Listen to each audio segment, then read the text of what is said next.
भगवान शंकर से हम क्या सीख सकते हैं? भगवान शंकर के जीवन में ऐसी क्या क्वालिटीज़ हैं, ऐसी क्या अद्भुत शक्तियाँ हैं जिनके बारे में हम जानकर उनको अपने जीवन में उतारें तो हमारा जीवन बहुत अच्छा बन सकता है। तो जानेंगे आज हमारे इस वीडियो में। तो हेलो दोस्तों, मैं हूं नंदिनी और आप देख रहे हैं नंदिनी मोटिवेशन।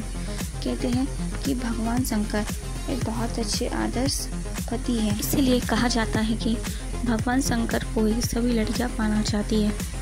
वह चाहती है कि उनका पति भगवान शंकर की तरह हो, इसीलिए वह 16 सोमवार का व्रत रखती हैं।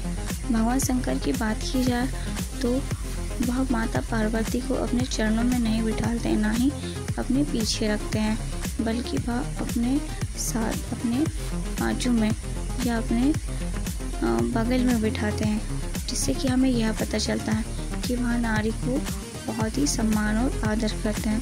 वह अपनी पत्नी का पूरा सम्मान करते हैं और दूसरी क्वालिटी उनमें यह है कि वह नकारात्मकता को भी सकारात्मकता में बदल देते हैं। जी हाँ दोस्तों, वह जो समुद्र मंथन हुआ था तो उसमें से अमृत और विष दोनों निकले थे, लेकिन उन्होंने विष धारण किया और वह नीलकंठ बन गए। तो हमें भी नेगेटिविटी के समय में और असफलता के समय में भी सफलता को पाने की पूरा साहस करना चाहिए। तीसरी क्वालिटी उनमें यह है कि वह व्यक्ति को हमेशा अहंकार से परे होना चाहिए। चौथी क्वालिटी उनमें यह है कि वह उनका मानना है कि क्षमा आपकी ताकत का प्रतीक है। व्यक्ति में किसी भी व्यक्ति को अपने दुश्मन को भी माफ़ करने की, क्षमा करने की शक्ति होनी चाहिए।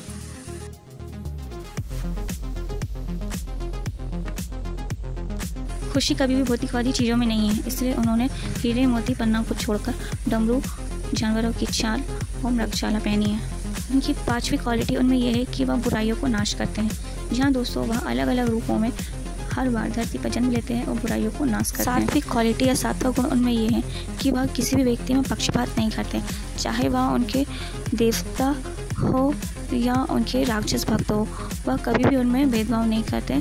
जो भी भक्त उनका अच्छे से स्मरण करता है, उनकी भक्ति करता है, वो उनको जरूर प्रसन्न होकर वरदान देते हैं। उनका आठवां गुण वह किसी भी अपने गुस्से को रचनात्मकता में ले आते हैं। जब भगवान शंकर को बहुत ज़्यादा गुस्सा आता है, जब बहुत ज़्यादा क्रोध आता है, तो वह नृत्य करने लगते हैं, जिससे कि नटराज स्वरूप की उत्पत्ति हुई, जो कि पूरी धरती को, ब्रह्मांड की उत्पत्ति और विनाश के कारणों और उसके लक्षणों को और उसकी उत्पत्ति को दर्शाता है। उनका 9वां गुण ये है कि वह विविधता में एकता रखते हैं। वैसे कहा जाए तो शिव परिवार में सभी सदस्य छोटे बड़े हैं, लेकिन उनके वाहन जो है वह सभी बहुत ही अलग हैं।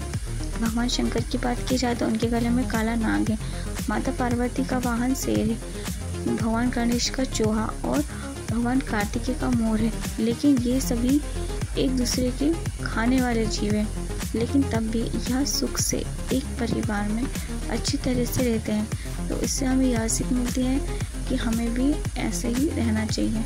उनका 9वां गुण यह है कि वह हर चीज़ में संतुलन बनाए रखते हैं। जी हाँ दोस्तों, वह अर्धनारीश्वर कहलाते हैं। वह और माता पार्वती दोनों एक ही हैं, वह दोनों अलग नहीं हैं। उनका मानना यह है कि प्रकृति से ही मानव की उत्पत्ति हुई है और मानव से ही प्रकृति है, तो ऐसे संतुलन बना रहना चाहिए।